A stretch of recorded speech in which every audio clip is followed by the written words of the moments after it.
Hey everyone, welcome to the channel. My name is Ash, and today I'm going to be doing a review of Alba, a wildlife adventure on Xbox. Now this is a really cool little game that I just stumbled upon, and I picked it up in a sale recently. I couldn't wait to play it. Like I say, I keep looking at it back and forward, and I finally grabbed it, and I had an amazingly enjoyable time on it.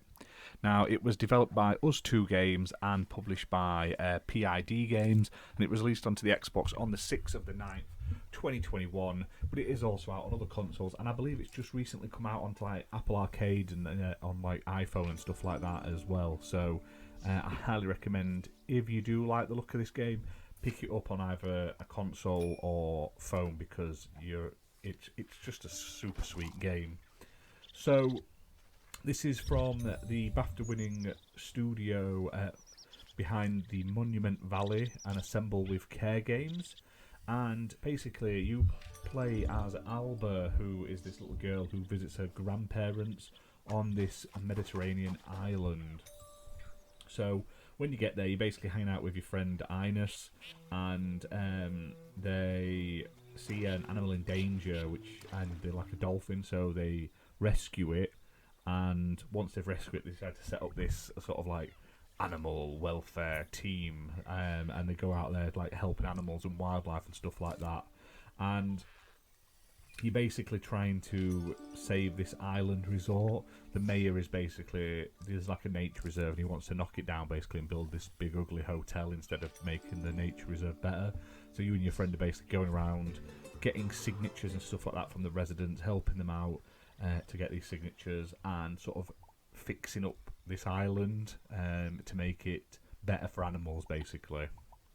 So in the game, like I say, you basically, it's over a period of days, so each day you go out and you've got like a main objective to do on that day, but there's also sort of like side quests you can do, like helping people, etc. You can sort of free roam around this little island as well, which is really cool. But there is like a main thing you have to do, and then at the end of that day, you basically can, as soon as you decide you want to progress the story, you go back home in the evening, have your tea basically, and go to bed, and then the next day starts, and then you get the next daily quest.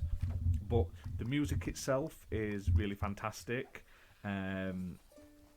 It really suits the theme of the game, and I love the visuals as well. So it's very sort of low poly, but it just looks so cute, and it's got such a nice feel to it, which I highly recommend. Like, don't judge it by a few screenshots. Like I say, when you're in there with all the sound and the atmosphere and stuff, and the story, it does pull you in.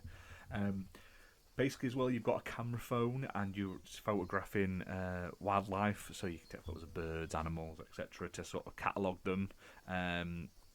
You can build and repair as you go along. You get tools, so you can repair like seats, you can chuck rubbish in the bin, you can repair bridges and sort of viewing platforms in this nature reserve. You can repair the sort of information boards on it when you go like to a place of interest, like a castle or something. There's those information boards, and it tells you what's there.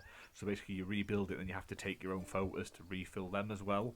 Now, they're not required apart from odd little sections for the main story, but once you've completed the story mode, you basically get free roam afterwards. You can go around and play to your heart's content as well. So I quite enjoyed that, and I like the story of them trying to sort of get one up on this sort of crooked mayor, basically wanting to keep the town to have this lovely sort of nature reserve over a big swanky sort of tourist sort of bringing in hotel.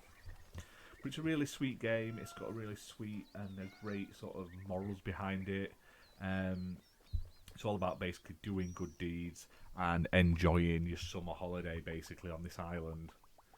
Now, it is single player, but like I say, you can play this on Xbox One and Xbox Series X and S via Smart Delivery. And it is optimised for the Xbox Series X and S with 4K resolution and up to 120 FPS. And the game itself is priced normally at $19.99 on the US Xbox Store, And if you're someone who can put a fair bit of time into this, I think it's well worth that price. I think it's worth the price anyway. The main story itself, you're probably looking at a couple of hours, maybe 2 to 3 hours, just if you just focus on the main story. But I got lost in like trying to track down all the wildlife I could find, to get as many signatures as possible, trying to repair everything, sort of throw all the rubbish away, do all the sort of little side quests and stuff like that. So there is a lot more content to it. You don't necessarily have to do it for the